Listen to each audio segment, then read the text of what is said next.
नमस्कार, आपण बघत आहात the police times Marathi. Deola तालुक्यातील दहिवड धोबीघाट येथे एक हृदयद्रावक घटना घडली आहे। मामाच्या गावी आलेल्या अवघ्या 3 वर्षीय चिमुकल्याचा पाण्याच्या टाकीत पडून दुर्दैवी मृत्यू झाला आहे। या घटनेमुळे संपूर्ण परिसरात शोककळा पसरली आहे। बागलाण तालुक्यातील वायगाव येथील कृष्णा महेश अहिरे हा अवघ्या 3 वर्षाचा चिमुकला आपल्या मामाच्या गावी देवळा तालुक्यातील दहिवड धोबीघाट येथे आला होता। घराशेजारील आंब्याच्या झाडाखाली बसून कृष्णा आंबे खात होता। आंबे खाल्ल्यानंतर हात धुण्यासाठी तो जवळच असलेल्या पाण्याच्या टाकीकडे गेला। यावेळी तोल गेल्याने तो थेट पाण्याच्या टाकीत पडल्याची माहिती समोर आली आहे। काही वेळ कृष्णा दिसत नसल्याने कुटुंबियांनी त्याचा शोध सुरू केला।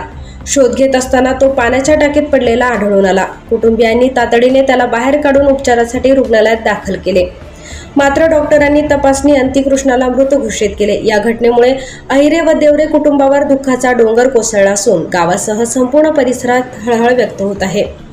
अवघ्या 3 वर्षाच्या चिमुकल्याचा झालेला हा दुर्दैवी मृत्यू प्रत्येकासाठी धक्कादायक ठरला आहे। घराच्या परिसरातील पाण्याच्या टाक्या, विहिरी आणि इतर धोकादायक ठिकाणांबाबत विशेष खबरदारी घेण्याची गरज या घटनेने पुन्हा अधोरेखित झाली आहे।